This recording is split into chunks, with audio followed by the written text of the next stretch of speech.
welcome, hello, episode 20, Second Look Sports Show. As always, I'm Alex Mandarino. We got Brandon Brown in one corner. We got Justin Arenburg in the other corner. If I'm not mistaken, boys, is this episode 20 here? Are we hitting the 20 mark? Yeah, I think it is. We should have locked that in before we started, but we're good, No, and I'm excited.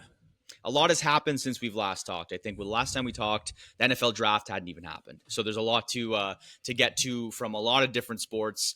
That kind of has been exhausted. There's been a lot of conversation around that. There's playoffs going on. I think that's taking a lot of precedent. And I think a great place to start is the NHL playoffs. But before we get into it, I want to see how the weeks have gone. Anything exciting going on with the boys? Justin, I'll go to you first. How's this past week been? Anything you want to share with us before we kick some of the playoff talk off here? There is absolutely nothing happening in the last week for me. It's just been work and playoffs, and yeah, there hasn't been much going on. I can't lie. That's okay. You're just right in the trenches. Brandon, what about yourself? No, I mean, I'm was thinking now that you've asked that, like if there is, I don't really have any updates either. Like I think the way that we all work, we're in sports, so much sports is happening. I think it's natural to be kind of taken in and taking it all in. Kind of the last few weeks have kind of melted together. So I don't really have much either in the way of life. That's okay. I gotta find out when our baseball starts. That's the next topic I gotta figure out. Softball. I'm excited for that. Softball. That'll be fun. Softball. No, you're okay, Brandon. I know you opted not to join this year because it's out of the way. It's a lot going on too. No. But... He opted not to join because he said our team sucks so bad that they no one on the team was worth driving for. True. That is the worst thing I've ever heard in my life. No, it was more the latter, what Alex said. Obviously, timing right now, it's hard to kind of commit. The distance, I'm obviously outside of the city, you guys know, so it just makes things a little bit more difficult sometimes. So, but you guys will see me there, I'm sure, at least a couple of the weeks. I told Ian that we'll definitely all get together, and I want to come watch this terrible team, as Justin seems to think. Yeah. You guys are really good. I'm going to be terrible. I'm going to be terrible. I don't know. Maybe the first game. Maybe the first game we might have to shake off some rust. But I did see the schedule came out, and we have some games that are sort of in the middle of East York, Scarborough, so a little closer, at least on the east side of the DVP. Oh, perfect. Brandon, so those might be an easier get to, for yourself. But when's the first game? We'll congregate. The 5th, 4th, 5th, 6th of May, I believe. So next Tuesday. Oh, so next week. This Friday. Oh, yeah. You better get ready, man. I didn't know it started next week. You better start stretching, man. Get it together here. Too much sports on the brain crazy. To watch. There's a lot going on. Yeah, speaking of baseball, though, real quick before we jump in, I actually was able to do a trivia night for Blue Jays at Left Field Brewery in East Liberty, and our good friend Ian actually came out. So the two of us and our partners came out. We did a 4-person trivia. Ooh. That was held by, I think it was the Walk Off Podcast is their name. They're a local Blue Jays podcast, and they hosted a trivia night, and it was all over. There was some 1980s, 1990s present Blue Jays talk. And we were okay, we're going to do pretty well. We're in the industry. Ian's a huge baseball guy. He joined us a couple of months ago on our earlier podcast to talk a little bit about, it may have been Raptors at the time, but we were definitely talking baseball with him throughout last year. And we didn't even get top 4, guys. There was some heavy hitters top 4. there. No, we got, I think, 44 out of 55 total points, which is pretty decent. And to not come top 4, you either played on the team or you are a beat reporter, I would think. So I don't feel so bad, but it sounds bad in context. It's funny. I actually, not maybe the sports, the Jays one, I've never done Blue Jays trivia. I've never been to an event like that. It sounds like it was kind of a one-off with the walk-off, the guys at the walk-off there. Yeah. But I have done, if you guys have ever heard of these trivia nights at your local restaurants or whatever, people will come in and host these, and they're all a various amount of topics. Friends. I think I did a Marvel one once. If you guys like Marvel movies, they do, a ton of different stuff. But there are people. I'm not saying that there are people who went to the Blue Jays one, but there are people that go to these events in order to win the cash or gift card prizes. Like they will search them out and just Wow. that's their thing. Like they went in, scoped it out, and they walked out with whatever prize they wanted. Now maybe these guys were just big Blue Jays fans, but I would not be surprised if you had some like serial trivia event. Serial killer trivia person. I wouldn't not killers, man. I don't know about killers. I know. But you're right. No, because they the like cash go and they'll prize, try to win. Yeah. You're right. I think, Brandon, it could be possible because these guys I think will host future Blue Jays trivia down the line, and the prize for this particular one was the winner got like $100 gift card to the next trivia night. Like they're invited back for free because you can buy like $10 tickets, but then you got like $100 gift card to the restaurant or the brewery, I should say. So basically it's like come back again and do the same damage the next time. So you basically are just increasing your chances of winning because you're going to go back for free. So there is merit to what you're suggesting. Like it could have happened. You never know. But in any case, yeah, you're telling, keep your eyes out here. There's some people out there. But enough Blue Jays talk. We'll get to them. They're having a really back and forth season so far. And we'll get're to terrible them right now, man. Right. They're terrible. And they're great comeback last night if you're watching this on Wednesday evening. Yeah. But otherwise, it's been some dark days, but we'll address that later. We get a lot of Blue Jays talk early in the year. Once playoffs kind of resume, once they're finished and we go into those early, maybe June, July months, the Jays will be top of mind. But in the meantime, as suggested, there's a lot of playoff talk going on. We'll start in the NHL on the ice, where 3 series have already been completed in 5 games. So last night, Washington Capitals took down the Montreal Canadiens in 5 games. Earlier, we had the Carolina Hurricanes taking over the New Jersey Devils in 5 games. That one, I think, was pretty straightforward. And one that's probably the most surprising, at least in terms of how many games it took, the Florida Panthers overthrowing the former Tampa Bay Lightning in 5 games. Very, very surprising there. Which one of these 3 series, guys, and maybe I already kind of led you in a certain direction, which one is more surprising that it ended in 5 games? Do you have a thought there, Brandon? Well, I just want to say that, yes, Justin, you were right. Give you credit. Florida Panthers look really good. Tampa didn't look very good. I don't know. So that was the one for me that's most surprising. I think you guys would agree. Like so far, I think Washington, you kind of expected that. Carolina, you kind of expected that. But for the Tampa Bay Lightning now for the 3rd year in a row to go out in the first round, and I guess it's the 2nd year in a row where they've lost 3-1 to Florida. So they not in a good spot right now. I think that I vastly overestimated their potential in this series, and I'm sure a lot of people did. They were picked, I think a good amount of people. It might have been even 50-50. Yeah, like if not more. Like people believed in this team. A lot of people had them going to the Cup final. Yeah. Really, people believe in this team, and I think, I don't know what to really say other than it's hard to. They couldn't score really against Florida at their best times. I don't, there's a lot of noise going around Kucherov and that he has no goals. I think it's his last 15 playoff games. I think that's a huge part of it. We're seeing a similar conversation here with the Leafs in terms of the big boys got to score. But like, I think Justin, you're right. Their depth was tested and it was just not up to snuff. And even Vasilevsky, I thought, did not play his best, series. He only got 5 games, obviously, but did not play at his best at times in this series as well. So they'll really have to go back to the drawing board, I think, and figure out what their next moves are. Mm-hmm. Yeah, I agree with the sense of Tampa Bay really, I agree in the sense I predicted Florida was going to win that series, but I didn't think it was going to be that bad of a beatdown. Like, they really just manhandled Tampa Bay the whole series. And I know we had a couple incidents in that series where, we have a couple hits on Barkov by Hagel. We have Hagel getting hit by Ekblad. We have Gensel getting hit by Matthew Tkachuk. There was a lot of, extracurricular activity in that series. But I think that was not the most surprising series to me or shocking series. And I don't mean this in a way of I'm not shocked that Carolina won, but I'm shocked by how much the Devils put up a fight. The Devils put up more of a fight to me than what the Tampa Bay Lightning did against the Florida Panthers. You could see it. The New Jersey Devils are so injured right now. They lose Brendan Dillon. They lose Luke Hughes in game two, and they still go out there and they battle every single game. And Jacob Markstrom was phenomenal. I know Brandon talked about him before the series. He had to be phenomenal.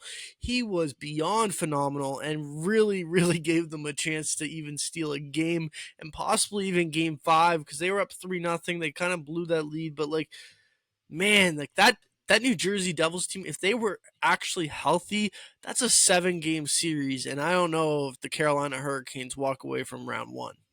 Yeah, the Markstrom comment it was probably the most impressive in game 5 in overtime. I didn't really watch a ton of the series in general. That was the one series out of the 8 that I probably neglected the most because I think a lot of people, and it turned out rightfully so, thought it would be over in 4 or 5, like just depleted squad. You're without your most dynamic player, and Markstrom in that overtime was phenomenal, like you said, Justin. Like an insane performance. He was making saves left and right, and you kind of felt like that wouldn't even go into 2 overtimes simply because, like, how do you kind of withstand that barrage for that long? He just couldn't do it for a whole series, and it's unfortunate. I think Carolina will most likely get tested playing, I suppose, Washington in the next round, and so that'll be a little bit more of a team that's rested, and they might have the upper edge.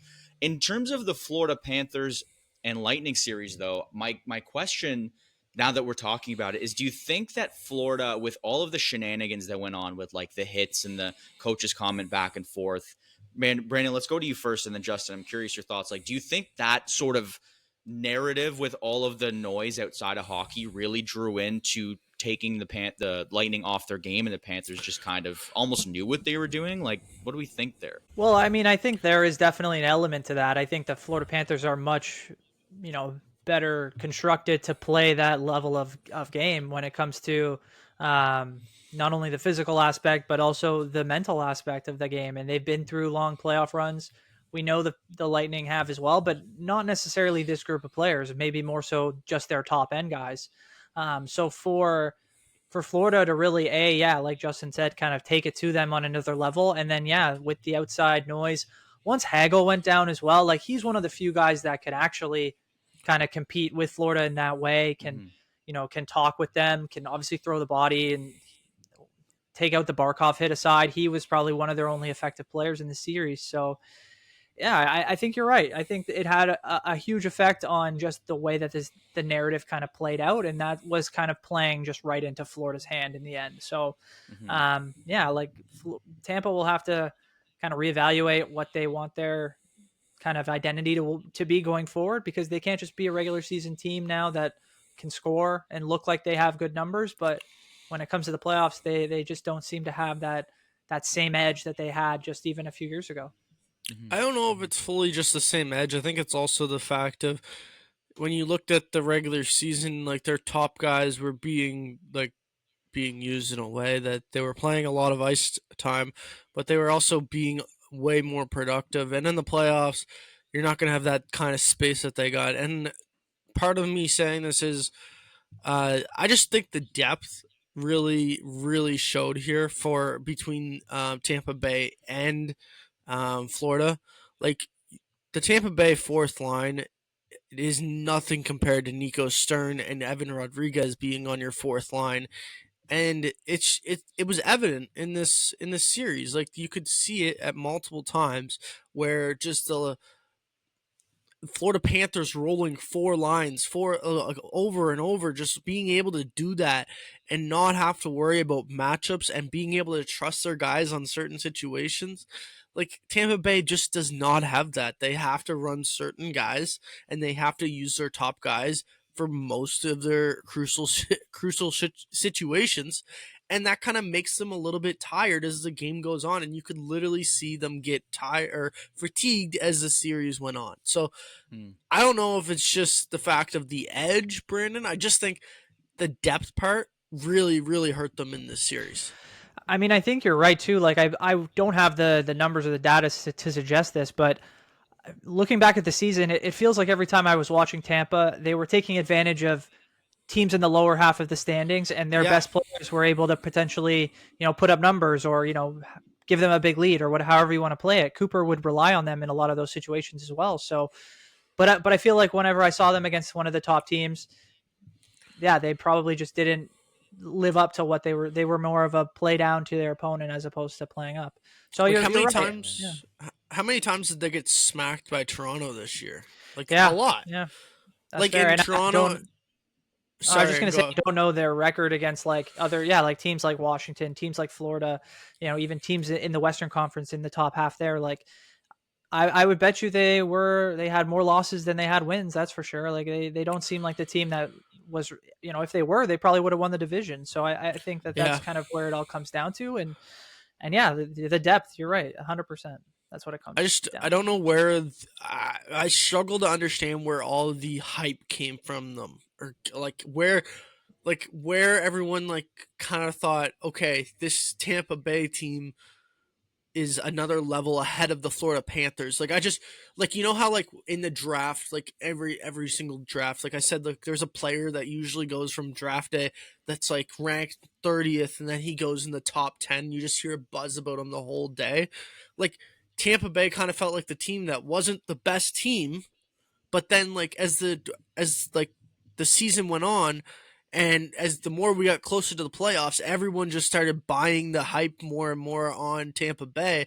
And I didn't see where the hype was actually coming from because of the roster that was constructed, other than potentially Andre Vasilevsky playing out of his world again and stealing a series for them. I just when you match them up against Florida, you just don't have the same two teams. And that's not the Battle of Florida is just not the same anymore. It's been totally flipped upside down. Florida is the more dominant team. It's not even close anymore. It's never really been a battle. It's funny. I brought this up briefly on our hockey show with Christian and Dave. It's exciting to see them play each other, but they've played each other now, I think 4 or 5 times within the past 5 seasons. The two teams in Florida have played each other in the playoffs pretty consistently. And I think there was only once out of those 4 or 5 times that the series went to 6 games. It's either been done via sweep, one of the two teams, or in 5.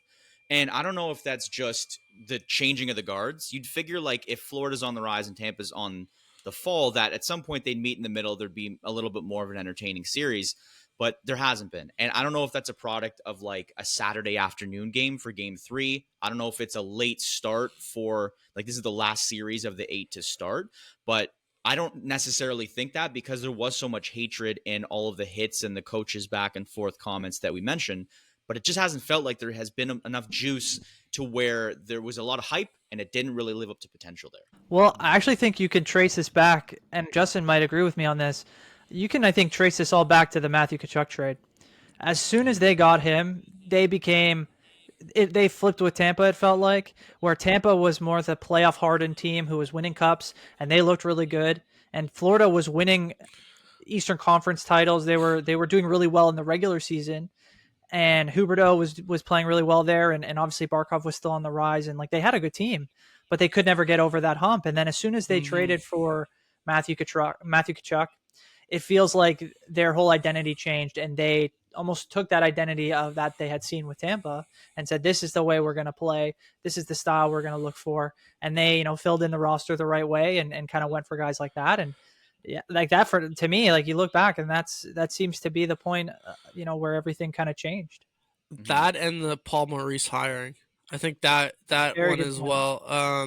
I think from the moment that Paul Maurice took over that team, after the Matthew Tkachuk trade, the whole identity of that team switched, and they've really figured out we can beat the NHL system, because we learned how they took what Tampa Bay, Tampa Bay set the blueprint for how to do it, and then Florida just took that blueprint and basically made it 10 times better, in my opinion, because if you look at the way they're built and the way that they're I know this doesn't have any effect on the series itself, but the way that they actually are able to sign guys now, what they're able to do off the ice as well, and how they have their contracts locked up for the next 7 to 8 years, all their stars, they took the blueprint and they executed it 10 times better than Tampa Bay ever has, and they're set up for the future. the team identity is set. Paul Maurice is looked at as one of the best coaches in the NHL today, and it's partly because of him, and it's partly because of the way that Florida really built that identity. Like, if you have Jonathan Huberdeau and Mackenzie Weegar still on this team, I don't think that team is where they are today.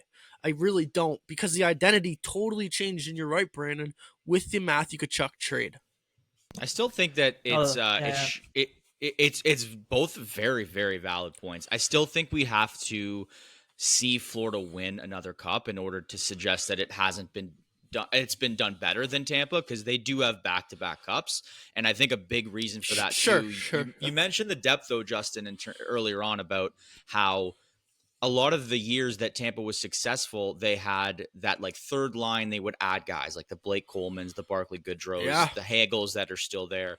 And I look at this Florida team, and you have like the Listereinens, the Anton Lundells, the Sam Eskeviches out of nowhere. These Brad guys are just Marchand. like Marchand, that I guess technically now is a third line guy. Like, he could be moved up and down, but at his age, he might be more successful as a third guy. Man, like they are in that sense, the depth is really important, and you need that snarl, and they're all taking on that Matthew Tkachuk, Paul Maurice identity, and it's paying off so far. Even though it was the latest series, it was the latest series to start. It's the third series to finish, which is kind of unbelievable. We haven't talked yet though about Washington, Montreal, and I just wondered if there's any thoughts, Justin. I mean, you are a Habs fan here. How did you feel like this played out? Do you have any final words for your team before they take a golf trip here?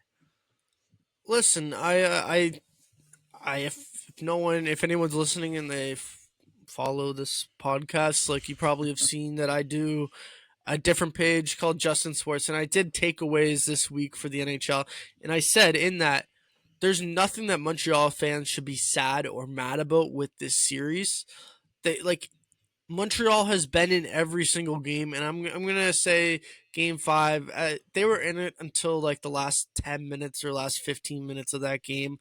Even after they scored one, it felt like it was over for me. But until that hit in Game 4, which turned the tides of the series by Tom Wilson on Alexander Guerrier, which his soul left his body on that hit. The Montreal Canadiens honestly it was a split. Like, both teams, like, you could say like both teams were playing evenly, and like that's something that Montreal Canadiens fans should be hanging their heads on and looking at. The future is so bright with this team. The core looks so good. The power play looks so good. And yeah, it's disappointing that you lose, because you always want to win. But at the end of the day, this Montreal team took steps in the right direction, and ginormous steps in the right direction, in fact. No, I agree. Like, I think when we talked about some of the most surprising series in the East, at least, it's hard not to put this series up there, even amongst the Tampa and Florida series, because of the way that Montreal's played and the way that I felt that they held their own as well. Because you can look back, if they don't lose that, if they somehow win that first game in overtime, there's a potential, world out there where they have a 2-1 series lead going, into Game 4. I was just gonna say, I think they split if Tom Wilson's momentum hit doesn't happen. I really do. I think that changed the whole series, and I think if that doesn't happen, they're going back to Washington tied 2-2. Yeah, like, there were opportunities for them to stick around in this series, and unfortunately for them, we've talked about it, the Capitals are just kind of on a different level than them right now, and there's a potential world where the Canadiens get there and they continue to build on the success that they've had. But I think it was just, you can't really be upset in the way that the season played out, I think, for Montreal. A lot of great young players continuing to build and develop, and you're just going to see more of that as we get the Demidovs in the world, the Fowlers maybe in the next year or two, or whatever. However that team is going to continue to build. We didn't see much of Reinbacher this year, I don't think, either, right? So no, he was injured for most of it. Yeah, so it will hopefully get just continued growth from this team, and that's great for the league. It's great for the city of Montreal and all the Canadiens fans out there. So I I like as a Toronto fan how you're saying it's better for the league when Montreal is good. That's nice. is. I It's better wasn't for the expecting league that. when any of the original 6 teams are Yes. good. We saw in the States Yeah. this year that I think a lot of the television ratings aren't as good because you didn't have Boston, you didn't have Chicago, you didn't have the Rangers, Detroit. You didn't have a lot of these, obviously the Blackhawks are a whole other thing. Like, you didn't have a lot of these kind of traditional teams in the playoffs. So I think I think whenever you can it's get as many original 6 or older franchises in as possible, that's always good for the league and just continues to draw more eyes and get more attention. I think that it's the first time ever that the original 6, the 4 American teams didn't make the playoffs in the same It season. is. So you might be right, That's a fact. it's a massive loss for TV ratings in the American, I guess, pool. The biggest Yeah, takeaway, those I ratings think, have been down too. Like, yeah, by a good no, number, I think, it's obviously nice to see Canadian teams, a lot of Canadian teams this year make a push for the playoffs. And you know what? Credit to the Montreal fan base and the team specifically. Martin St. Louis had a pretty solid coaching job. I commented a little bit about it on the hockey side, on the hockey pod. I think he handled his own and his playoff experience here, and he's been there as a player. But it's there's nothing to lose in this series. Like, unless you lost No. by 5, 6, 7 nothing, you scored 4 goals through 4 or 5 games, like that's cause for a little bit of concern. There was nothing to lose in the first place, and the thing I look at if I'm a Canadiens fan is your best players stepped up, like the Suzuki's and the Cole Caulfields. Like, they were noticeable in every single game. Caden Gooley's going to grow, right? Like, that's important for valuable your games. Team. Yeah, they're playing valuable games. They're learning, but ultimately, like, they're playing. Your top players are playing well when it matters, and I think that's going to lead into a conversation about lack of that when we kind of tee up some of the games tonight. The Battle of Ontario, by the time you listen to this, will either be decided or we'll be going to a Game 7. Like, so there's no need to discuss too much about game strategy or anything like that. But I did have one. I had a comment, but I'm going to save my comment for after we sort of discuss what we want to discuss about the Battle of Ontario. No, you should go right off the top. You should go off the top. I'm going to just... All right, I'll go off the top. Otherwise, but I'll keep it short. I was gonna just lambaste people. No. I just want to hear you just go. All I was gonna say was, like, I understand why Leafs fans are hated and just joked about, like, constantly in the media after Game 5. Like, I think it's insane that everybody's bashing this team. And the media is like, I'm not surprised. I think it's the stupidest thing I've ever seen. I think it's understood that that the core 4 or whatever haven't performed in Game 5. Like, we knew that, right? But ahead of this series, no one expected them to be up 3-0. Not one person. I don't care who you are. If you're a Leafs fan, if you're not, no one expected them to be up 3-0. And they were. Everyone picked Ottawa in 5 or 6 games. Everyone that I talked to. I don't know about everyone ever, but I think a lot of people picked the Leafs to win this in 5 or 6 games. Well, Game 6 is tonight. And so the narrative should be, all right, well, the Leafs have a chance to now close it out again, but instead it's what we've seen all over again, the 1-13, 1-13, 1-13 stat about how they haven't been able to close out the series. I think the problem is that there's all this worry in the fan base. I'm more genuinely frustrated because, okay, it's annoying they haven't closed it out. Like, it is. It's frustrating. It's like, okay, probably should have. But this whole conversation about them not performing and, oh, they're going to lose. Like, you really think they're going to get reverse swept? Like, if you're thinking they're going to get reverse swept, I think you're a moron, and I think you shouldn't be a Leafs fan.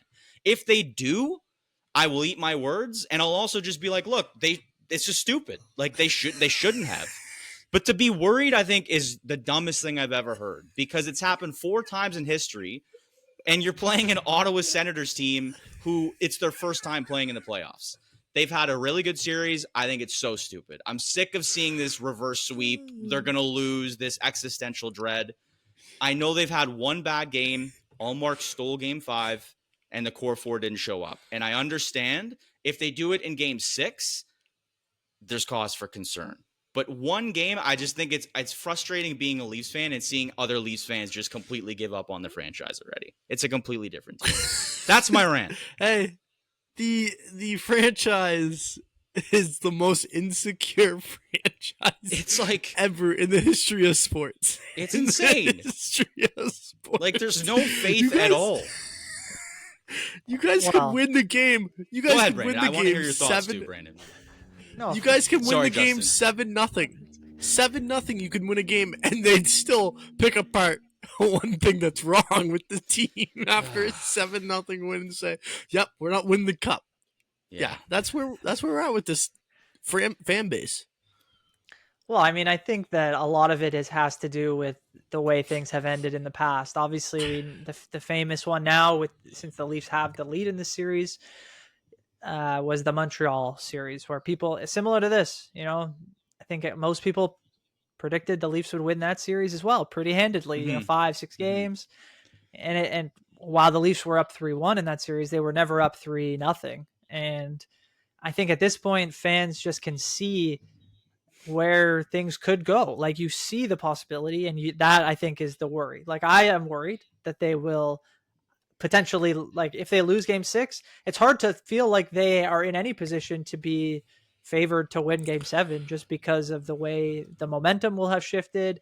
If the top players can't, have a productive night in game 6, it'll be hard to visualize them doing so out of nowhere. So I think it's fair to be upset and worried. I think you're 100% right, Alex, that people already kind of selling the farm and trying to say that the series is already over and that the Leafs have somehow already blown the lead and that it's all like that major change has to come. Like, no, if the Leafs win tonight, all those people just need to relax and they shouldn't even be watching, like you said, because they clearly just have some sort of bias or are very upset in general. But I think if you lose game 6, it's fair to hit the panic button, and I think they'll have deserved it just because that's where we're at. And yeah, I think they'll win. I think they'll win tonight. I think they'll win game 6, and next time we talk, we'll be like wiping the sweat off our brow. But like, I can't sit here and say I'm as confident as I was going into game 2 or 3 when they were functioning at a higher level. Now there's a little bit of doubt in whether or not this team can get it done when it matters the most. So we'll just have to see. Do you think that there's a part of the fan base, like half of the fan base, just wants to see them lose? Like, do you think honestly, that there's like yes? Like, I think I think there's like a 2%. Like, I don't think it's much smaller than 50% or anything like that. No, like maybe 2 or 3%. And I think those people are sadistic, and I think they get joy off of just like sadness and being upset. They're like, but validating that they're right. They're validating just, that they're right in the fact that this team's never gonna like elevate their game to become champions, and that's what they get their joy out of, saying, "Hey, they lost, but I was right." I think with every go ahead, Brandon. Sorry. No, I was just gonna say, Alex, that quickly. I think that with every era of the Leafs since they last won their cup, obviously, like when you look through the 2000s, obviously the 2010s was their worst point, but there's always been a group of Leaf fans, I guess you can call them fans, that they want them to lose because they want to see change. And I think that does apply now. People want them to lose so that they don't sign Mitch Marner, or they fire Brendan Shanahan, or they try to trade away significant pieces. So I think that's absolutely valid. But I don't think that if you really consider yourself a fan of the Leafs, you want to see them win tonight, and you want to see them get through their obstacles and beat their demons, because that's what's going to bring you the most joy. It is. And I think it's what frustrates me the most about it is the fact that they lost one poor game. Like, after the game 4, no one was worried. I don't think. Like, there was those people online that like to joke about the Leafs blowing the series. That's going to be expected. But I've never seen a fan base, a media so like complete 180 after one bad game, because it fits a narrative and because it's the easy like mindset to have. Oh, it's all falling apart. I understand that they lost the headlines poorly. It's all people are talking about. If the same outcome, let's say they lose like 4-1, 4-0, 3-0, and you have your Marners, your Matthews, even your Nylanders, who's been an okay performer in these clutch games. Like, he's been the one guy who's actually, I think he's got like 11 points in that 1-13 drought of closing out series. If the same thing happens after game 6, like I'll that's fine. Like if the same narrative happens in game 6, that's totally understandable. You can be mad and you can be upset, you can be worried. I'm just mad at how quickly people have switched up, like, oh, we're going to win the cup. No, we're not even going to beat Ottawa in the first round after one bad game. That's where my frustration comes, because, like, I don't know how true of a fan you are if you're already thinking they're going to lose the series. If you, listen, after game 6, I will make a video if they lose tonight and be like, I'm sorry I want you for getting this worked up. To. If they lose in overtime and it's a back and forth, I'll still be disappointed. I'll be a little worried, but I won't be frustrated. I'll be frustrated if the same thing happens going to game 7. But I just don't see them losing this the way Berube's led this team and the way they're a little bit more defensively sound. Well, I just have a question then, Alex, to just to kind of rephrase your thinking maybe. Do you think that if the Leafs had lost game 5, 5-3, and Matthews had scored and Marner had 2 assists and there was no real cause for concern with the top guys, obviously they would have allowed 5 goals, but say Stolarz seemed to play well, say everything was still going well, don't you think people still now at 3-2, because for me it wasn't until game 5 when Ottawa scored the opening goal, I had a thought in the back of my head like, oh, like is this going to be a tougher game for the Leafs? Like they're not going to come out and they were playing well, but had obviously given up the first goal, and that's when that little doubt came into my head, like, oh, like what's going to happen here? And I think regardless of what the score was, I think it is kind of the time where that seed of doubt, like Brady Tkachuk said, you think like it's possible. He got teed up to say that. He did, say that. But I would like Alex, maybe I'm just too into it myself, and like, do you think that in that situation where the Leafs still have a pretty good handle on the series and things are still looking like they're going well, even though they've lost the last 2 games, like what do you think there's any scenario where where people should just let it go until game 7? Or I would say if like we saw a better game that was either overtime or, like you said, we'll use 5-3 as an example because I think that's a good middle ground and the core 4 contributed. I don't know if there's as much I think that's where the whole concern is coming from. And like, I think it's way less of a narrative. I think the media still runs with it because they have to. It's headlines. And this is like, it's headlines. It needs to be that way. I think the fan base is probably a little bit less concerned, and you're seeing a lot less like existential dread. But I do think you would be correct in saying like the noise would be a little bit quieter. And then the noise we're hearing now would appear after game 6 if they were to go to 7. Then you'd see full-blown panic, which is still going to happen should they lose tonight. / you're listening to this might be irrelevant, but we're still discussing it because this is what we do. I think it's the fact that obviously the core 4 aren't helping their case by not contributing in game 5. But like Berube said, it is a team effort, and ultimately no one scored. Not one person scored on Tuesday evening. So we'll see. Like, this could be all null and void, but I just think everyone was looking at this team like it's a different team altogether with all the pieces they've added. And now it just looks like, forget every cool thing they've added. Forget the new shiny toy in Berube and Tanev and all the guys that are on the back end and Stolar. Like, no, it's just about the core 4 again. Well, where was that energy when all of this exciting stuff was happening with this team? Now, again, it's about this same problem. So it's just, there's no consistency, and I think that's where my frustration lies. But game 6, you go to game 7, we've seen it happen again and again. That's when it's, okay, let's check ourselves and let's just see what happens. Game 7, though, at home, baby. It would be at home. But it's not going to happen. It's irrelevant. It's not an actual thing because the Leafs will close it out in 6. Oh, after okay. all that. But 100%. I think that Ottawa burn is going to be pretty the least leaf-filled burn that there has been in the last 20 years. Maybe. Does that make sense? Does that make sense? You think it'll be the least leaf-filled? You think?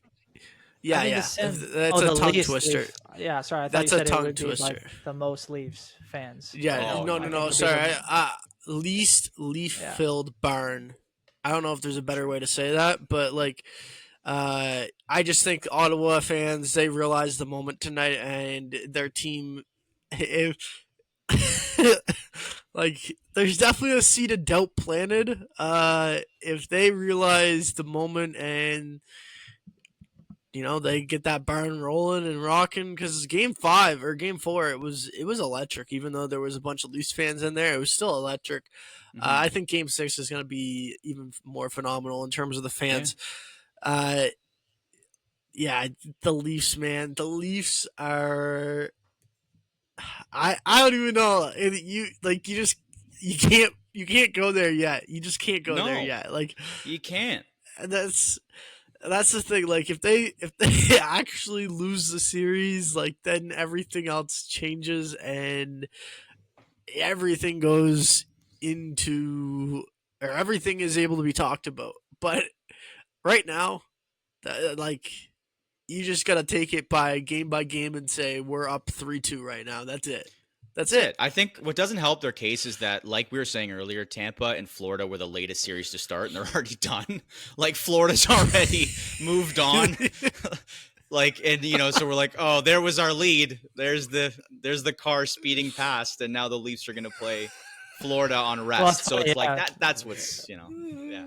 Leafs had a chance to, at the very least, get 5 or 6 days of rest by closing out the series in game 4, and they're going to be the ones. They're going to if they were to even win this series, they are going to be the ones that need a rest of the other teams. So we'll see what happens. But I think if the Leafs play the way that they can and the way they should and the way they have basically up until game 5, I think you're right, Alex. Like game 4 was not too much of a concern. I think game 5, it was just the way everything went down. That's what kind of led to where we are. But yeah, like they should be able to take care of business. If not, then there's no one else to blame but them themselves. So then I am a worried Leafs fan, like everyone else. Guaranteed, I will completely change my tone. I need to see that video tonight. Yeah.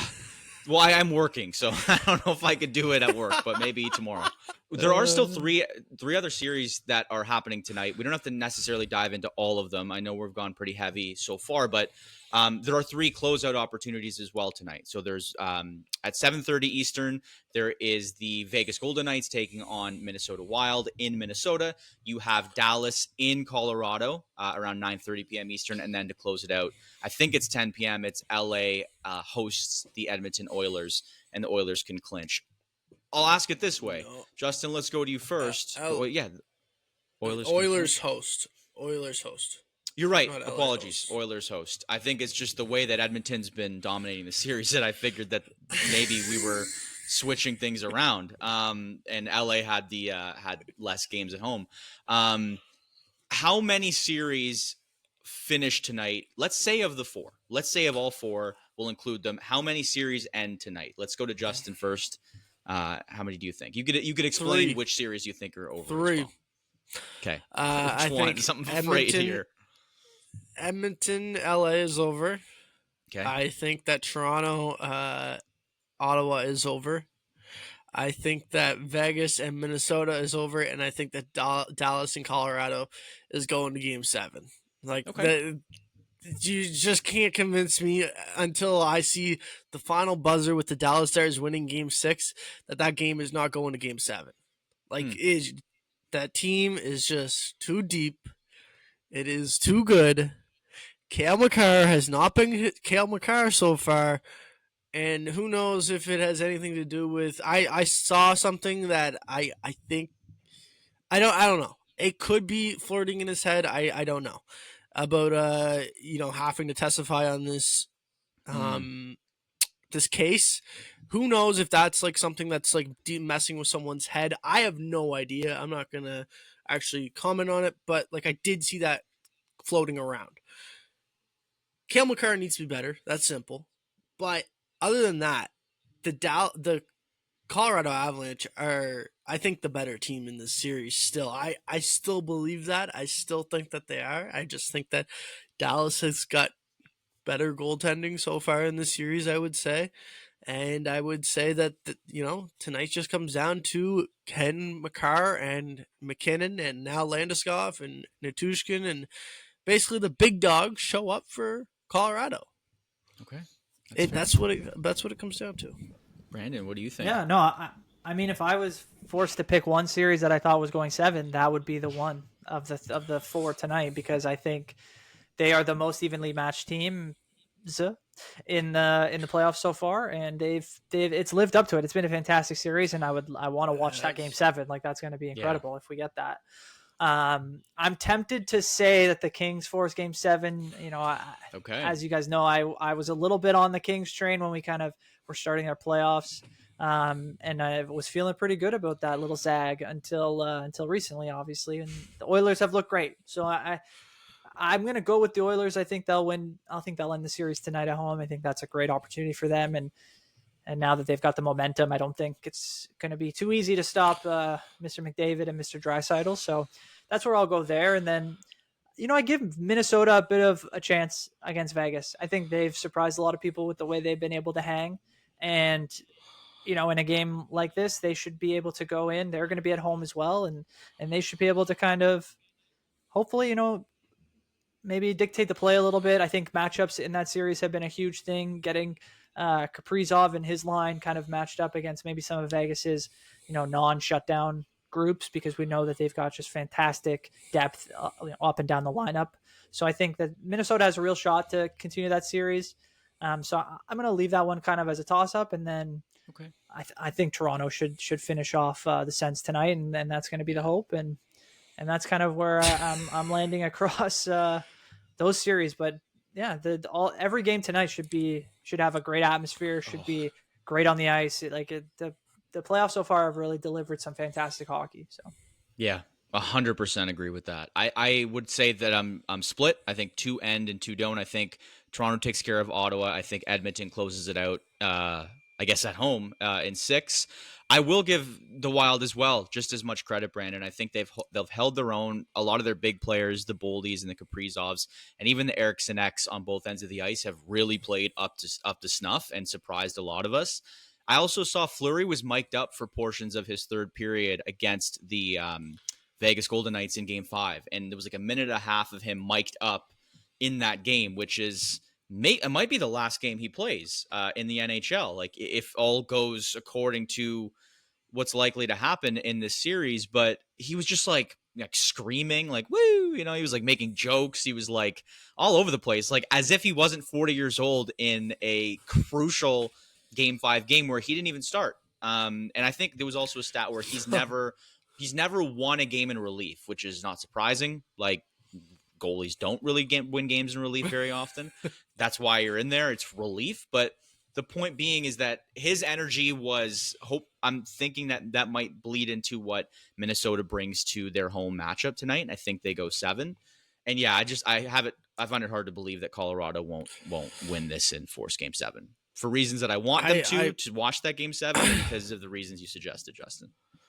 I also said Vegas in 7 in my predictions, so I'm gonna have to go back and go Vegas in 7. Okay. So I'm gonna have to go 2 and 2.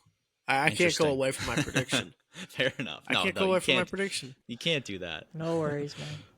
You can do whatever you want.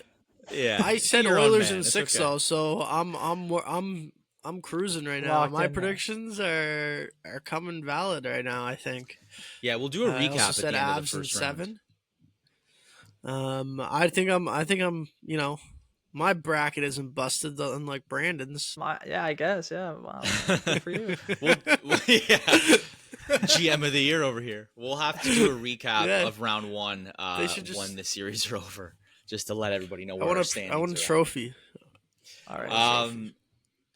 I know we talked a lot of hockey, but I think it's worth talking about the only other series we haven't addressed because some news came out of it from last night.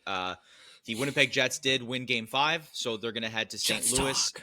And Jets talk, Mark Scheifele's not playing Game 6. And there was a lot of back and forth in the media. Basically, he was taken out. Really, really good hit from Braden Shen in the early parts of the first period. He did not return, but he played another 6 minutes or so, was then subsequently hit by Radek Faksa, and he did not return after that. The rest of the game, Scheifele did. And there was debate whether the Braden Shen hit or the Faksa hit was actually the one that took Mark Scheifele out, mainly by Blues coach Jim Montgomery, where Scott Arniel came back and just gave him one of the quotes of the playoffs. I didn't know Montgomery had a medical degree, so he knew what was going on. And Scheifele's out for Game 6. There was a lot of discourse in the media about like revenge for the Jake Evans hit that happened like 4 or 5 years ago, which I thought was kind of a crazy random poll. That's not even a comparison. It's not a comparison at all, but it was a weird thing to bring up, but that was circulating. I don't even know a question really, but like I don't even have a question. It's just more like, this is insane. Like what a series to this have league, this league, man, this league. It's insane. I think with Jim Montgomery, I think with Montgomery, like for him, I think that's a silly thing to say, to try it all to suggest that you know why and how a player that's not on your team got injured and like nobody knows what the injury is unless Jim Montgomery does. Like, I don't understand where he kind of gets off kind of trying to suggest that he has the knowledge into what's actually going on there. It reminded me so much of just like the misinformation that we're always talking about, and that people just say whatever they want. And it feels like you can get away with that in today's age. Right. So for him to just try to, I guess, throw shade and deflect from, I didn't even think the Shen hit was that bad. I don't know like why he feels the need to even come out and try to suggest that Scheifele, was. You didn't think the Shen hit was bad? No, I mean, what part of it did you think? I know there was a couple components where people thought he left the ice or he was got him high. Yeah, I didn't think he hit him high, but I thought he left the ice pretty early. I don't know. We've seen a ton of plays where the momentum kind of takes you in that way, and like that's a lot of that is just bracing and impact and instinct. Like, I don't think there was any intent to get up there and jump at the guy and try to get him high. Like, he just was lining up for a hit, and if his skates came off the ice, it wasn't because I don't think that he was trying to jump or do anything malicious. I think it was the way it worked out. Shen's not the biggest guy, I don't think either, so no, that might play into it. But I obviously we didn't see any fines or suspensions from that hit or anything else going on in that series from the league. So yeah, I was kind of like, whoa, like for what Jim Montgomery was trying to do, and I kind of had a chuckle about it. But I think that's just his way of trying to maybe get under the skin of the Jets or try to deflect any blame away from his player. So I don't know. I just thought it was kind of silly. Is he wrong though? Montgomery? Well, he didn't. Well, we don't know. How do you know? Like, nobody knows. No, I know. I'm just saying, but like the fact that he did play 6 minutes after that hit, it kind of like, or 6 minutes total after that hit. Like that. Do you think like that kind of like indicates like he was feeling okay, or like maybe he got a little bit hurt from that hit, and then the Fasca hit really just did it over the edge, and just like his body was done for the night?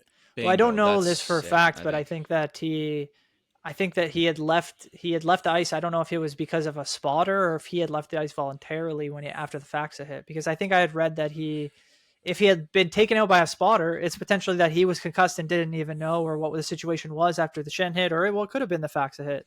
I'm not here to suggest either that I know, but I think that if the team is going to come out and say, or at least the extension of the team and the coach, and say like, we think it was this hit, we didn't like it, whatever, then I think that should just be taken at face value. And if you want to say like, we're not sure, or the guy continued to play, you can do that. But to suggest that you know more, or that they're lying, or that there's some sort of weird situation going on, like, again, nothing wrong with it. He can do whatever he wants, but it just felt kind of weird and icky a little bit to do that. Oh, that's a good description. It was like almost like an icky, like what are you doing in the post game? Like right after the game. Yeah. Like, oh yeah, we know because he played. But what's weird is like, this is a completely different example. It's generations ago. But like when Scott Stevens took out Paul Kariya, right? Paul Kariya looked, I'm not exaggerating, like you see it now, he looked dead. Like he did not look like he was alive after that hit. He got up, he scored, was it the overtime winner? Or like he scored like minutes after he played in that game. And then he was obviously injured for a long time. Like he was not the same player anymore. Correct me, he may have been. But like the point being is he came back and played and then he was out. So the point I'm making here is that Scheifele likely, you suggested it a little, Justin, like he probably was shook up, and maybe the adrenaline, or like, we still got to play game 5. There's still a lot of game to be played. Maybe his body, he's not feeling it in the body yet. And then the Faxa hit Like I've seen it slowed down. I don't know. Again, I'm definitely not a doctor, so I don't know what is the injury. It It bounced off him, kind of. It bounced off him. It was either like a shoulder or a rib or it could have been concussion. And maybe that just was like, all right, we really got to take you down for concussion protocol. But Arneal, I know when it was confirmed that Scheifele wasn't playing in Game 6 just before our podcast, I think Arneal's comment was like, I'm not even going there when asked about if he was in concussion protocol. So there's very, very mum's the word, which is understandable. Weird to suggest that especially if it's not your team. Like you didn't even talk to the team doctor that likely assessed him. So felt weird. I don't know. Arneal had comments last night saying we're talking to the league on all 5 games about the Blues. I don't think there has been another hit in this series that the Blues have laid that's just been like, where are you talking about, Arneal? Like, I think you're just trying to say like it's been a physical series and we don't like it. Well, Logan Stanley probably laid the biggest hit of the series on That's what Jordan I was going to say. Yeah, exactly. Like, if you don't like the hit on Mark Scheifele, I guarantee you they didn't like the hit on Jordan Kyrou. Like, come on now. Like, it's back and forth. It's playoff hockey. He can complain all he wants, but at the end of the day, like, that's not. Both hits aren't terrible. I think that Schen's is worse than what Stanley's is. But it's just playoff hockey. It's physical. It's the way it's supposed to be, and it has been the most physical series, I will say. It's up there. I'm actually asking this question because I don't remember when White Cloud hit Nyes earlier this year. Did White Cloud get suspended? I don't remember if he ended up getting like a game or two. He did not. I don't think so. He did. Right, not. I don't think. And from my he got knowledge, 2 minutes. Right, he got 2 minutes. It looked like he left his feet too, and and it was just like one of those hits. It was similar. Now the only difference is that I think people were saying Schen's was a little late. I don't really know if it was late enough to make that conversation topic, but I think it's similar. Like the leaving of the feet is just the momentum of the hit. I don't know if it's like left the feet early. I compare the two in a sense, and White Cloud didn't really get any supplementary discipline. So in both those cases, I think in the Schenn and the White Cloud, I think is a good example, not because it was like coming through the neutral zone or anything like that. It was more like it felt that Schenn was still, his momentum was taking him through the hit, not really going like up and trying to kind of get to a spot. Like he was more like White Cloud. He was moving to the boards and just went right through Nyes, who was hunched over. And I think that's why it looked like such a bad hit. But yeah, the Scheifele one, he's straight up. He's, Schen's just coming at him near the boards. And I think it's potentially, there's always going to be a little bit of a bad look sometimes in hockey, just because that's the nature of the way it goes. But I think that has been the most physical series, Justin. You're definitely right about that. And I'm sure there was just a bit of sympathy farming there from Arneal as he continues to try to maneuver his first playoff series as a head coach. So exactly, yeah, that is taken into consideration, right? It's like it's he's new at this role, so give him some slack for some of the comments. I love the feud though, the shots. Just like, I didn't know Monty got a medical degree.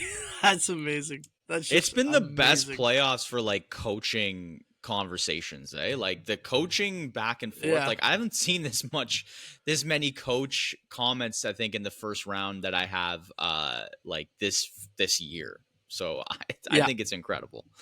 It's amazing. John Cooper and Paul Maurice going back and forth at each other, copying what they said in game 2 and 3. Like that was great. That was great awesome as well. It's been so much fun.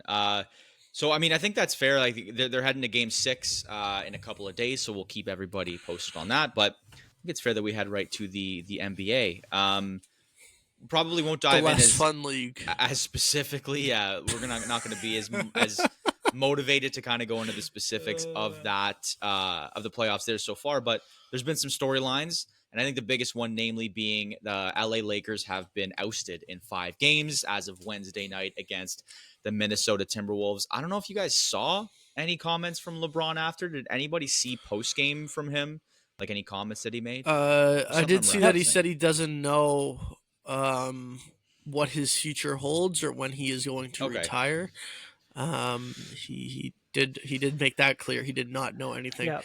And then he made a joke to Bronny He said, he said, "Have a nice summer. I guess I'll see you when I see you."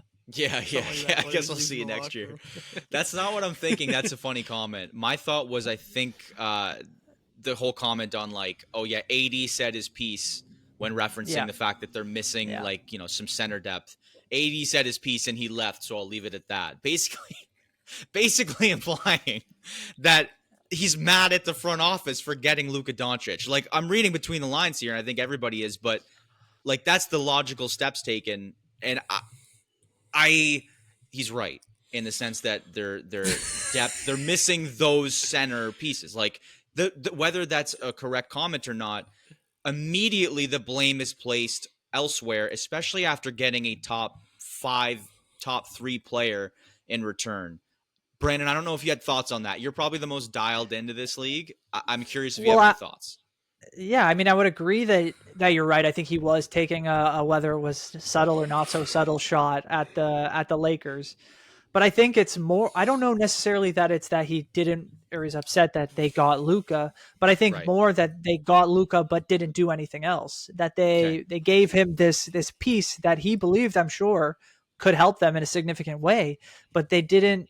They weren't able to surround both of them with, a significant enough talent, and specifically a player with size, because we saw them try to make a deal with I think it was Charlotte for Mark Williams. If you guys remember, it got rescinded, or something happened there that was, maybe the Lakers were involved, maybe not, but he figured it out. He failed his physical. Right. Yeah. Failed the physical. And I know there were some thoughts about whether or not that was legitimate or what the situation actually was at the time, but it's funny to see that, that's a piece that could have helped them. And maybe LeBron was saying, hey, you should have continued to work and get a piece like that. He also could have been saying, hey, I'm not going to kind of give you guys an idea of how I'm really feeling, because I don't feel like I have a lot of trust in what's going on, behind the scenes now. He's got a huge, I think, player option coming up, over $50 million. And he's probably going to accept that, but that could put the Lakers in a position to maybe want to move him if they believe that could be the final year with him.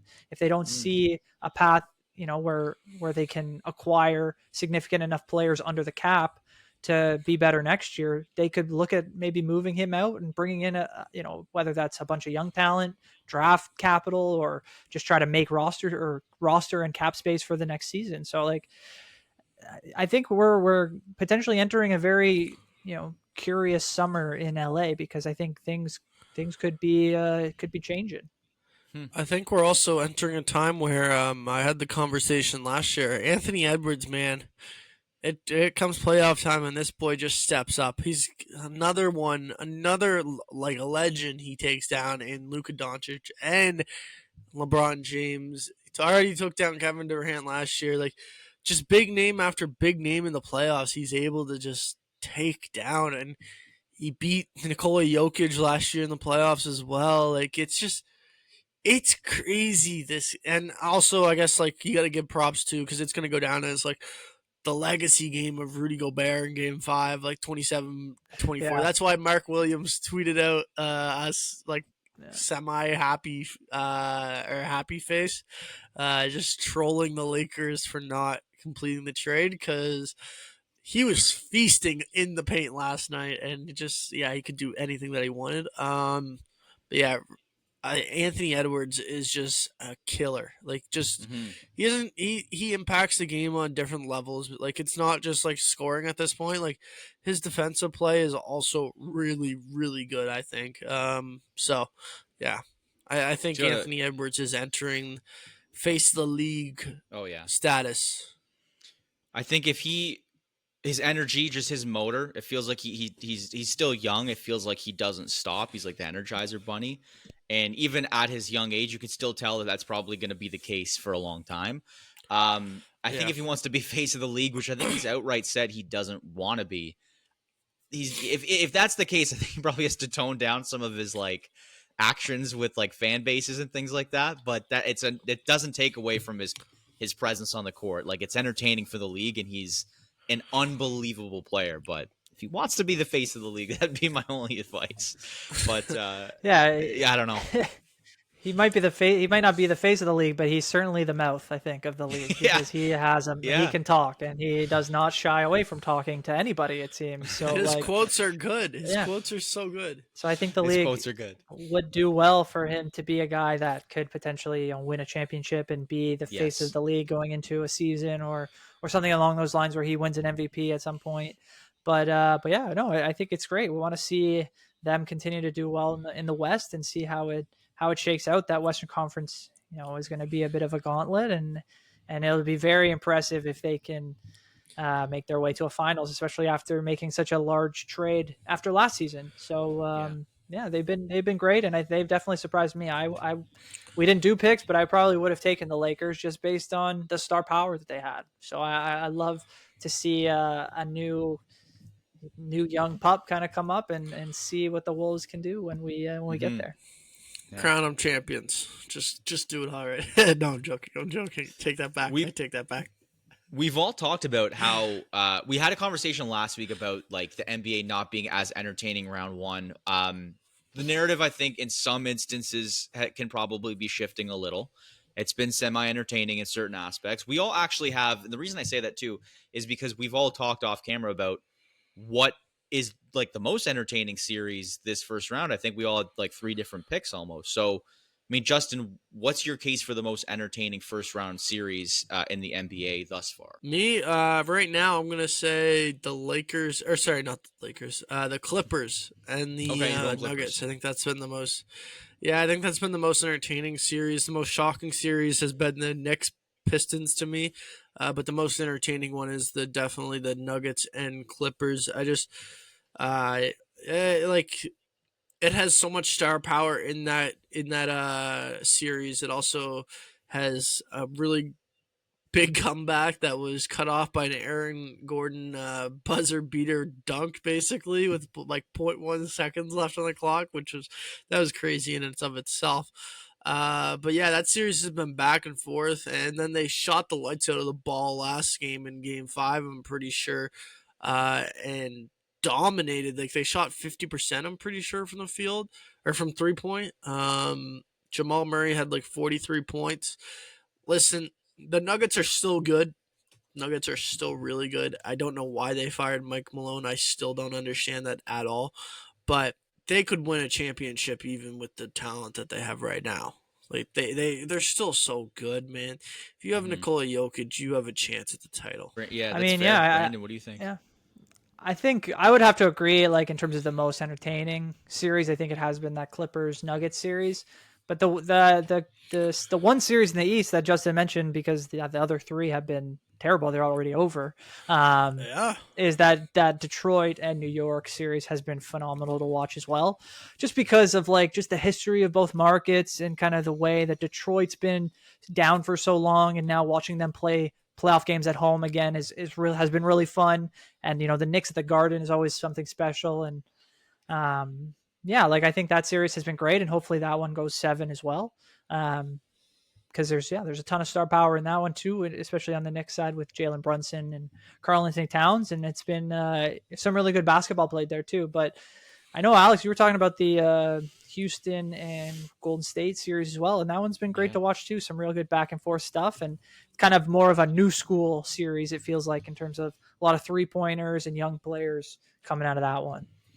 That's why I wanted to just bring it up, because it's in a way like old guard versus new guard. You mentioned that like it's cool to see someone like Anthony Edwards pop off. We both did, but you mentioned, Brandon, how like it's a younger player kind of taking over the league, and you could see kind of a transition from one set of stars to another almost through Anthony Edwards' performance. But you almost have like a bit of like hesitation amongst the Rockets and Golden State, because the Rockets are this young squad for the most part. The Fred VanVleet's on the older side kind of leading that charge and being the nucleus, but then your Jalen Greens, your Amen Thompsons, like Dylan Brooks is somewhere in the middle as the agitator. And you have on the opposite side, the Golden State Warriors with the Draymonds, the Stephs, and like the players there, I guess your Jimmys you can include in that mix, that are just holding on for dear life, but they're playing well. It's not like they're doing anything poorly. It's not like they're winning in ways that they've always won. We've had the Brooks and we've had the Draymond Green back and forth, like all this nonsense that's gone on with them. But ultimately, like, it's been exciting to watch. Like, are the Houston Rockets ready to take that step, or are they going to let the Golden State Warriors do it again? So it's been a lot more fun for a 2-7 seed that I just didn't really think it'd be this close, and I'm excited to see where it leads as Golden State, I think, holds the lead right now 3-2. So we'll see where that ends up. Yeah. Yeah. No, absolutely. I wanted to ask you just quickly before we move on, which one seed do you think is more deadly, Cleveland or OKC, after watching the first round? You know what? That's a fantastic question because it's hard to pick. I think both of them are kind of in a similar spot where neither team has had, at least this iteration of the group has had too much playoff success. OKC has never really had any playoff success with this group. I think they did win a round, but that's as far as it's gone. And we'll have to see. Second round last year, I think. Yeah, exactly. So, and Cleveland has been up and down throughout the last 5 or 6 years. Anyway, they've made a lot of changes with that group over time, and while they've had great regular seasons, I don't think that's translated as well to the playoffs so far. So I'm going to say Oklahoma City, but I think that Cleveland is a very, very real threat to go to the NBA Finals as well, coming out of the East. So but that's where I would land. I think that if we get a Boston Cleveland Eastern Conference Finals, like, that's just, I think, exactly how things should play out based on the way the season's gone. And Oklahoma City, they if they get through the second round, who knows what the final 2 teams in the West will be, because there's just still a ton of great teams out there.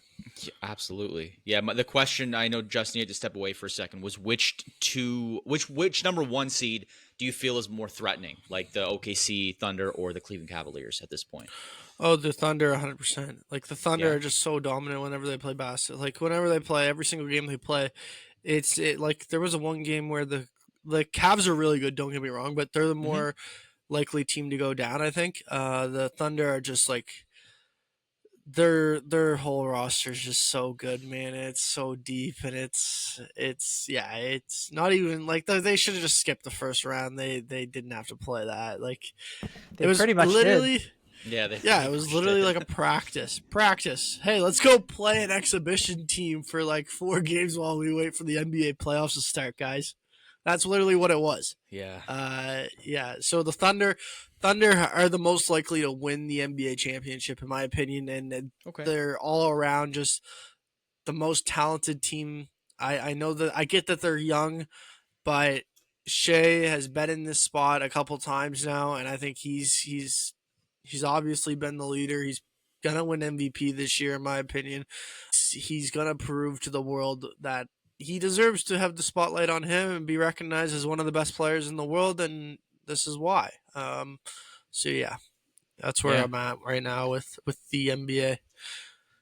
I think those are the two. I mean, those are the only 2 sweep series, if I'm not mistaken, and that's probably why we were like, all right, like. I'm talking about the 2-1 versus 8/1 versus 10 in Miami, I guess you could say. We were like, oh, it's not very entertaining because they completely steamrolled those teams. I know Memphis had a chance. They were like, oh, they're going to win a game, and then that didn't really happen. OKC came steamrolling right back. So I think it's a little different when you take a step back. Like, let's try playing by 25 down and try and see if we can come back here. It's almost like did in one of the games against Memphis, right? That's what I mean. They're like, it's insane. Like, the talent level is so different. Like, I've said this, you guys know. Abolish the play-in. I'm done with it. Like, the play-in just needs to be done. Yeah. Just get rid of it. It's a great year for your point, Brandon, because you're like, oh, it's so cool. We saw Miami Heat team. I think it was like the first 10 seed to move on. I could be wrong about that, but like, no, you are right. I'm right. The first 10 seed to move in.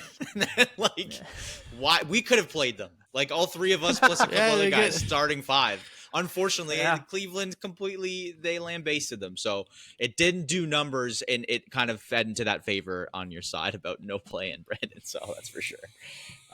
Still a lot of exciting basketball to play. I'm sure as the rounds kind of move forward, we'll probably have some more exciting, entertaining storylines to talk about. So we'll look into that. Actually, just real quick, Any thoughts on the Giannis Tyrese Halliburton's dad confrontation? Like any thoughts there before we move to the NFL? There's nothing really to be like mad about it now because like Halliburton. No, but Halliburton, like if Halliburton came out there and defended his dad, like it kind of like gives you a spot where you can be like, oh yeah, like I don't agree with Halliburton. I'm mad at Halliburton. Why would you ever say that your dad's right? He's obviously wrong. But no, Halliburton absolutely ruined that for everyone by saying, yeah, my dad was completely in the wrong there. Had no reason to be out there doing that. Like just took away from everything that sports fans would have wanted to hate him for. And Giannis is such a good speaker. Like I like when Giannis speaks. He's actually like really. He's really thoughtful with his words.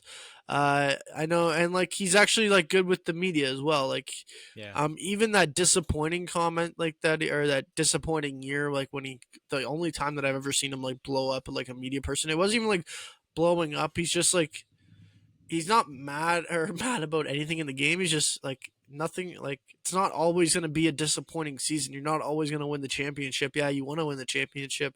That was a while ago, but yeah. To go back to this, there's nothing to be mad about at this point. There's just he knows Giannis was Halliburton knows that Giannis was in the right, and Halliburton's dad knows that he was in the wrong, and so does Halliburton. So yeah, no, I mean the only thing I can say is that just Giannis is a much better human being than I think most of us would ever be in a situation like that. Like. Yeah. To have the composure to lose a series pretty lopsidedly and then take that kind of abuse and then be able to come back. I think they even kind of spoke after, like it wasn't too heated. It was just like it was just an awkward moment at one point, and good for Tyrese Halliburton as well to come out and say like that he was disappointed and he felt that his dad was wrong and that's all you can really do. Yeah.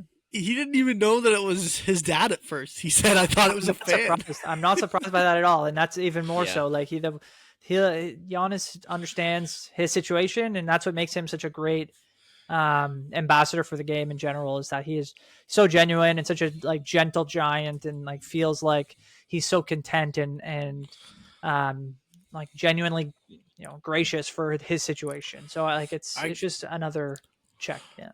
I guess we should say before we go off basketball. So where's Giannis playing next year? Because it's not Milwaukee, I don't think.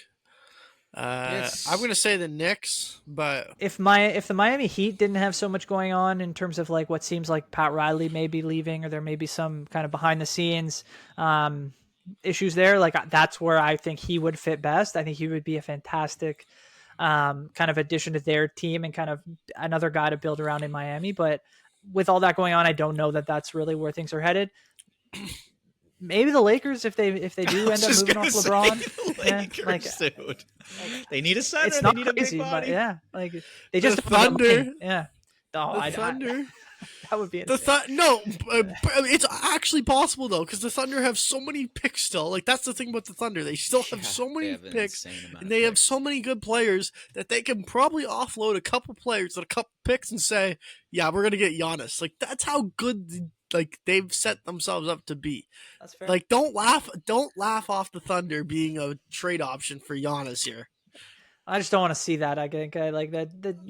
That would ruin the league. Would change. That would ruin the league. You want him to go somewhere where there's maybe already a guy and he can join a team that's either on the up or has been around and he can help elevate them. The Lakers would also ruin the league. Luka and Giannis on the same. That would be like, come on. That would be insane. But we've seen that they don't have the roster to compete even if you put Luka with Giannis and LeBron right now.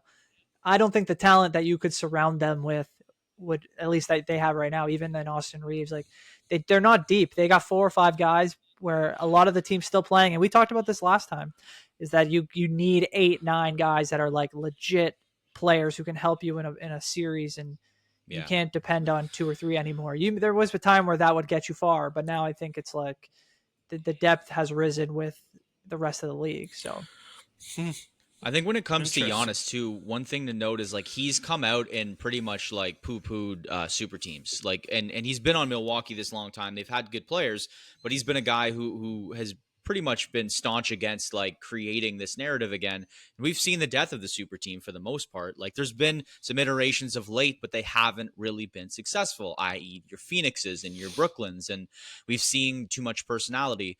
And even in the sense that Damian Lillard joining the Bucks was a guy who was, was an individual performer.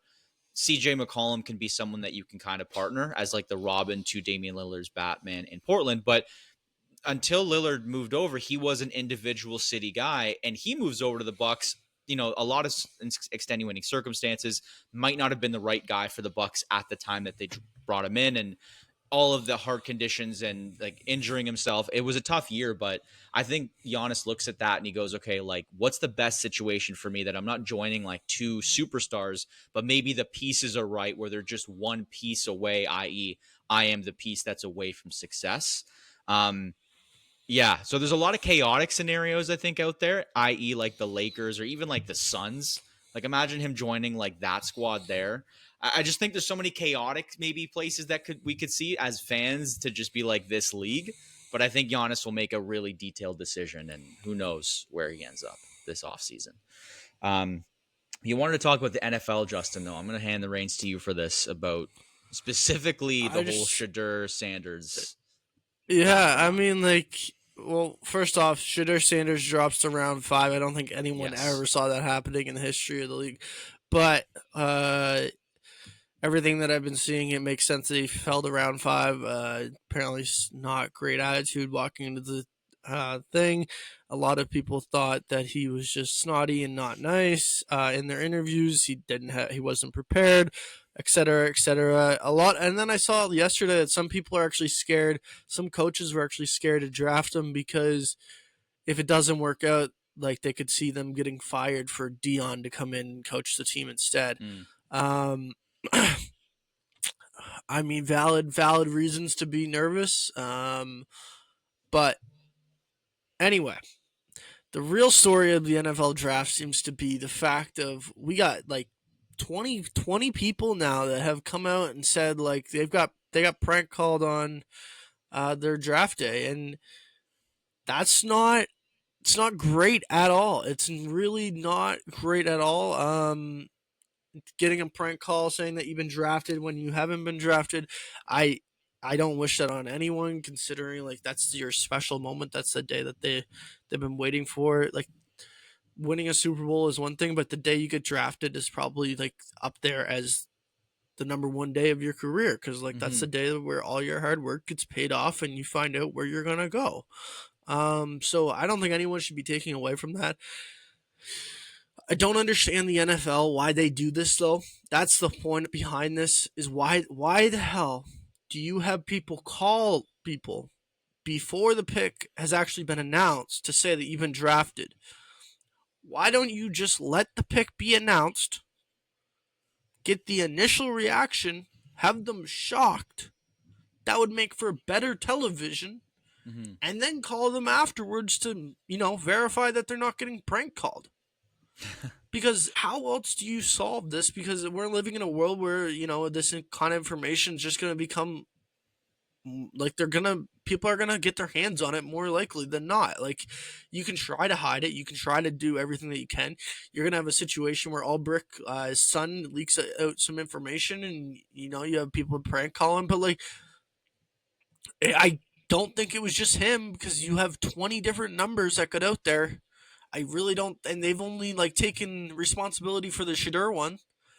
So, I just think like you see the NFL do it, the NHL. You see the NBA do it. Like these kids are at the draft, and the teams are you don't find out before you go up to the stage and get your you get your jersey basically, and you find out who you've been drafted to. You get your initial reaction by hearing through the commissioner yourself or the team representative. It's beyond crazy to me that the NFL still does it the same way. I wonder if a big reason for that is like, and this is totally speculation because it is, I'm trying to think of a solution when you're talking there, but in terms of why I think it might happen was because maybe the NFL doesn't want a player who is like Like, it's like Harry Potter, like, please not Slytherin, please not Slytherin. I wonder if it's like players that are like, please not Cleveland, and then Cleveland drafts a player, and you see their honest reaction on air where they're like crashing out and they're like, whatever. Like, I can't believe that's a dumb excuse. I actually don't know if that's true, because that it seems like a silly reason to do it the way that they did, but that's the only one coming to mind. My solution might be, I don't know how you would do this. If you want to stick to the calling aspect and you call the player before the draft, maybe each team has a representative. Like, for example, whether it be like maybe not the GM, but like an assistant GM or someone. So you have 32 teams' phone numbers that are sent to all the top prospects. Save these numbers in your phone, and you have the names of all the contacts of all the teams that are going to contact you when you're drafted, so that your phone rings. There's a name attached to each call. Yeah, but the thing is, people can change their names. No, but for example, let's say I'm saving your number. Let's say you're the GM of like the New England Patriots, and I'm saving your number in my phone as Justin Arenburg. When Justin Arenburg calls under a contact name that I will answer. Whereas if it's a random 647-905 number, I won't answer. Do you know what I'm trying to say? I'm pretty sure though that you can get. I'm pretty sure that though you can get your phone number to show up with a name now. Like, even if it's an unknown, you can, but it would still have the number under it. It wouldn't have the contact name you put in your phone, right? You're right. It's all speculation. I don't know how you solve it, but it is weird. It's different. Why can't you do what the NHL does or the NBA? Like, it just doesn't make any sense to me. Yeah. Well, I mean, I think. I think there are only some situations, in my opinion, where like I'm really gonna feel bad for the guy. I don't feel bad. Like, I think it's kind of funny that. I think it's kind of funny that this was Falcons. I think got fined $250K, and I think Ulbrich himself got fined $100,000. Yeah, he did. So you're telling me that that's what this prank call was worth, or the value of that? Like, yeah.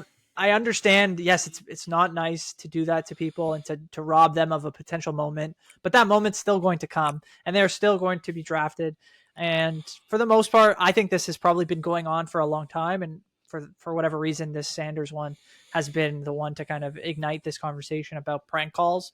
But like, yeah, it's not a nice thing. It's not good. I think it needs to be left at that. Hopefully they figure out a way potentially where this maybe can't happen, but I think there will always be the potential for something like this to happen. And it's just, welcome to the NFL, I guess. Like, that's that's kind of what you're going to be dealing with. Even like it's not easy out there, I guess. Yeah. Even Abdul Carter got a prank call. Yeah. All these, like a lot of these top prospects, I think Mason Graham did as well. Like, you're going to see Warren. You're going to see this continue to happen. And I think each player will deal with it differently. I'm sure some of them are shrugging it off, but I think at the same time, like, to find teams and to do this, like, you can do that privately and deal with it in a manner that. But I think it, like, that to me was a little bit overboard. So maybe that's now I'm like kind of contrarian, because I think it's like that was taken a little too seriously, but it's still not a good thing to do. At the same time, and Alex's point was, you don't want to show someone on TV getting drafted because maybe they don't want to go to that team. I think any player, though, that gets drafted is just happy to get drafted. They're not caring about the team in the moment. Like, I think, you know what? Wasn't there a famous? I think it was Zach LaVine from the NBA. He's on the Sacramento Kings now. I think he was drafted. This was probably 10 years ago now, where he was drafted, I think, to the Timberwolves. Actually, funny now. Yeah, it was a good team. He was drafted to the Timberwolves, and they were famously terrible at that point. And I think there was visual of him in the draft room, kind of like, I think he swore and was like, oh no, like he was upset, like visibly upset that he got drafted. He put his head down and everything, like, and that video I think still lives on. So that still definitely happens. Maybe it's a little different in certain leagues. Like, yeah, the NFL, there's so many guys that they typically just want to get drafted. But like in the NBA, where maybe you have a little bit more knowledge on what's going to happen, you're maybe a little bit overzealous, or you're starting to get a little cocky about where you want to go or what the situation is. But I think at the same time, like, it's funny to see these situations happen around the draft, because I never thought that this was a thing, and now I'm starting to think like this has probably been going on for a long time. Yeah. I think that those top prospects know they're getting drafted, like the Cam Wards, the Abdul Carters, the Mason Grahams. Like, they know they're going high. So I think they know they're getting drafted. And so that's where I think you're getting drafted and you've talked to teams and they've probably said, we'll draft you if you're here, so that they probably know what's going to happen. So the surprise is more which team. Whereas if you go from like the 5th to the 7th round, those guys are probably pumped because they maybe didn't actually know they were getting drafted. Like that's when it becomes more of a surprise. You're right, Justin. I just think when you've been told your whole life you're like a top prospect, you probably are just expecting it. It's still crazy exciting. I don't want to take that away because I think it's still like, oh my God, this is actually happening. Like this is the real moment that I'm getting drafted. But I just think there's more conversation for, oh my God, like it's the San Jose Sharks this year. Like this team's terrible, for example. Yeah. Yeah. I threw myself under the bus there, but it's true. I understand. I get where you guys are coming from. This has been a long pod, but we forgot one topic, and I don't think we can end the pod without talking about this. What's that? We have to go back to the NHL. I'm sorry, guys, but we have to. It's the NHL, and it's the Vancouver Canucks, because this is an absolute dumpster fire now. Like this has gone off the rails. Like this is even bigger than some playoff stories like that's happening right now. We have Rick Tocchet was offered reportedly 5 years, $25 million, and decided to walk away. And, a lot of people think he's going to Philadelphia. That's probably the most logical spot for him. Listen, it's gone from season in hell for the Vancouver Canucks to now the offseason is just going to be the exact same thing, it seems like. And I just have to talk about Jim Rutherford's press conference yesterday. Did you guys happen to see what he said? What about the Quinn Hughes? Yeah, I saw some of it. Yeah. He was asked about, did you talk to Quinn Hughes? And he said, well, I actually tried calling him, and I'm really hoping he's golfing right now because usually he answers, and he hasn't answered. So I'm really hoping he's golfing. It turns out that he was actually at the Knicks game. Yeah. But anyway, neither here nor there. I'm shocked. Like I am shocked. I don't know what is going to happen. I really truly believe that's it for Quinn Hughes. He's probably gone. I don't think he's gonna re-sign now. I think that him and Rick Tocchet were one of the closest coach-player relationship or coach-captain relationships in the NHL, and they really saw eye to eye on everything. And I think that is going to that's a major loss for any negotiating period for the Vancouver Canucks. But yeah, like what do you guys think is happening in Vancouver? Like, are you guys shocked or no? Well, I'm not shocked because the way that this year's played out for them and the noise around Tocchet especially after the JT Miller trade, it just feels like they need like a reset in that room, like just in general. Like I don't think that I'm going to imagine that him and Pettersson were probably not always on the greatest, track either, just because if the coach wasn't able to really get these, I'm talking about JT Miller and Pettersson, if Tocchet wasn't able to get them worked out, I can't imagine that even just removing Miller was just going to all of a sudden fix whatever problems were actually going on. So you add in the potential for Quinn Hughes to potentially walk after, next year? So I mean, like, I'm not shocked. I think in a couple of years, this Vancouver Canucks team may be vastly different than what we saw last year when they were on the rise, right? When people were picking them to, be a Western Conference final potentially for the next couple of years with the growth that their team could have. So I think they have a chance to kind of retool a little bit, kind of find again what their identity is going to be with a new coach, with potentially some free agent additions, maybe some young talent injected into their lineup next year. But yeah, like I can't say I'm surprised with the way that everything's gone this season. Yeah, I think if I'm him, and especially because he's from this area, he's from the east end of he's from Scarborough, but I mean, he's more of an Eastern guy. Played a lot in Pittsburgh and Philly, and like he's Talkett is more probably comfortable in this area. I think he cited like family reasons as to why he was like, oh, this was sort of an easy decision just based on the fact that I want to move back into maybe a more local scene that he's used to, i.e., possibly Philly, right? Like possibly Pittsburgh. I mean, I'm not saying that either one, but like they're both vacant jobs. Like, how crazy is that?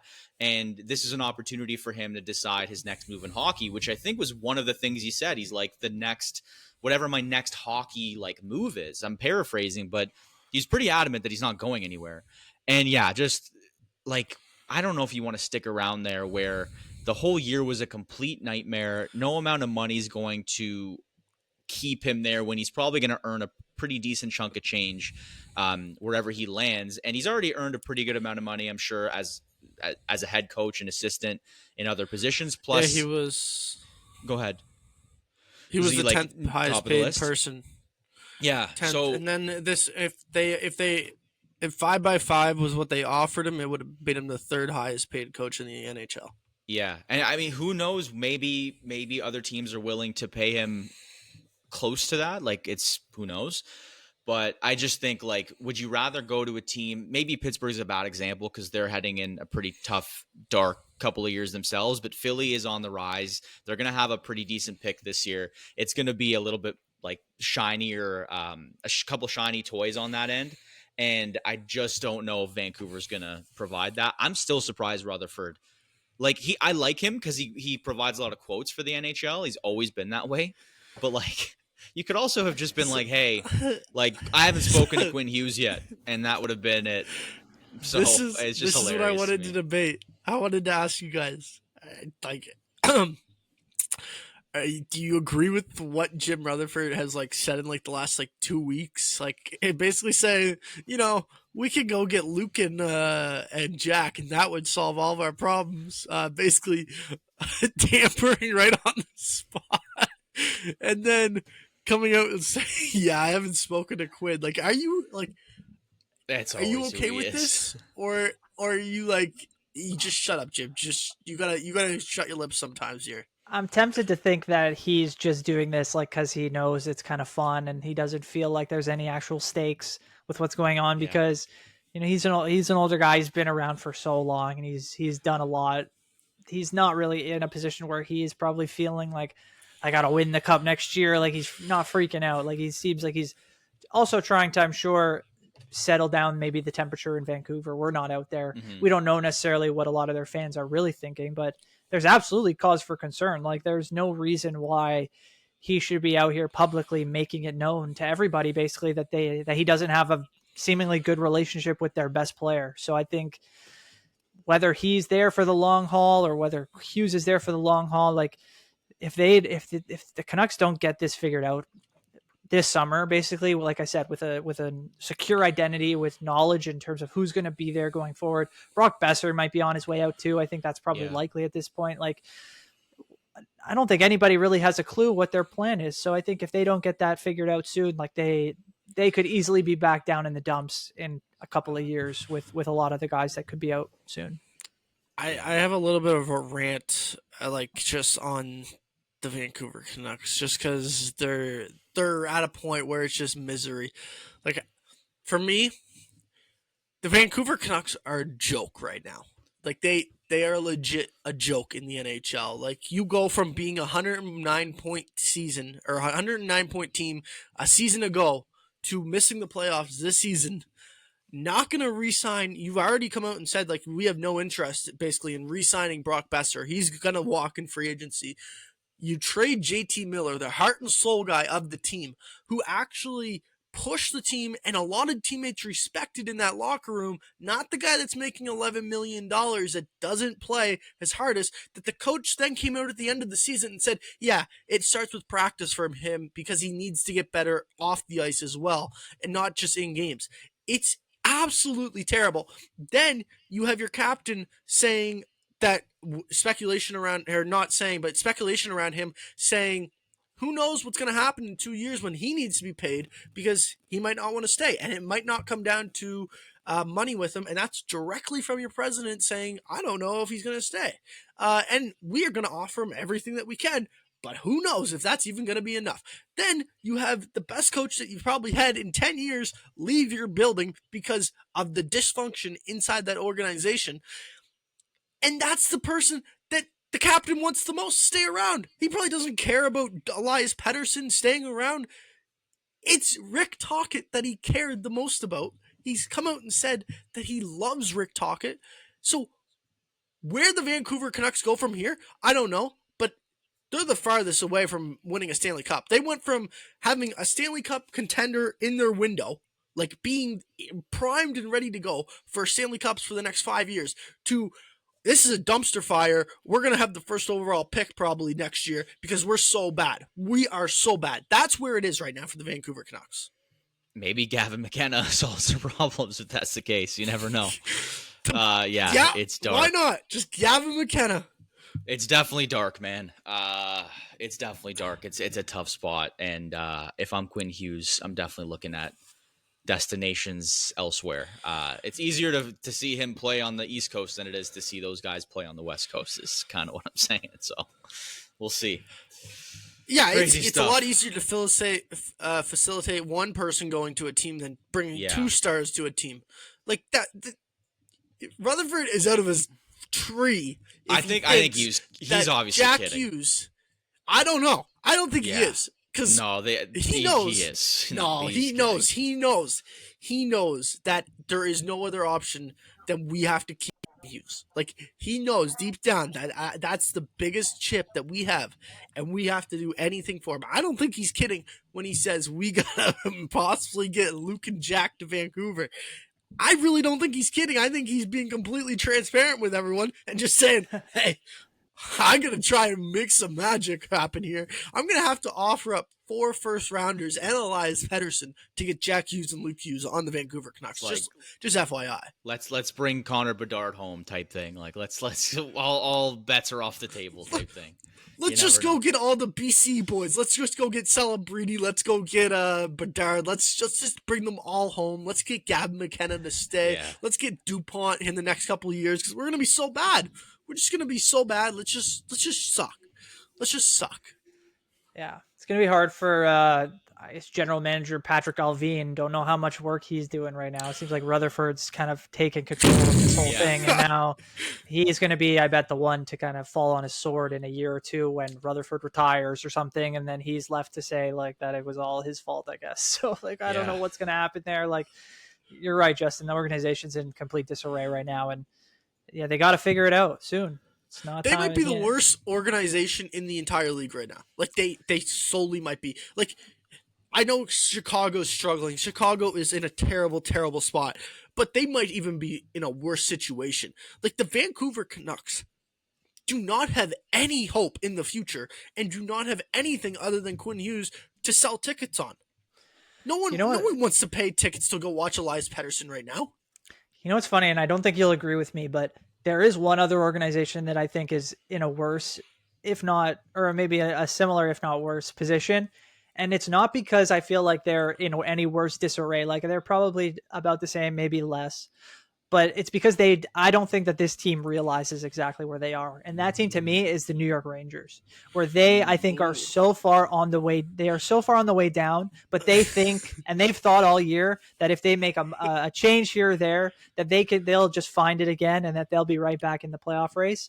I think one of the smarter things they did was obviously fire Peter Laviolette. They're doing the similar thing to Vancouver where they realize, I think, that there's something not working now and they need to figure that out. But I don't think that they believe that there's anything wrong with their roster or that there's anything wrong with the way that they're moving forward. I think they truly believe that with a few minor additions potentially this summer, they'll be right back in the fold. But I do not see that coming at all. I think they'll need some serious roster construction and yeah, just a new identity, a new voice in a head coach will help. But to me, the Rangers and the Canucks, as funny as it is this year, they were trading partners pretty much all year. I think they made multiple deals with each other. Yeah.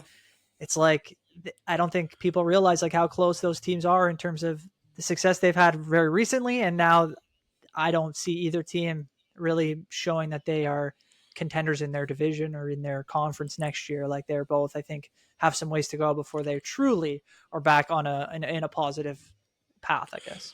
Yep.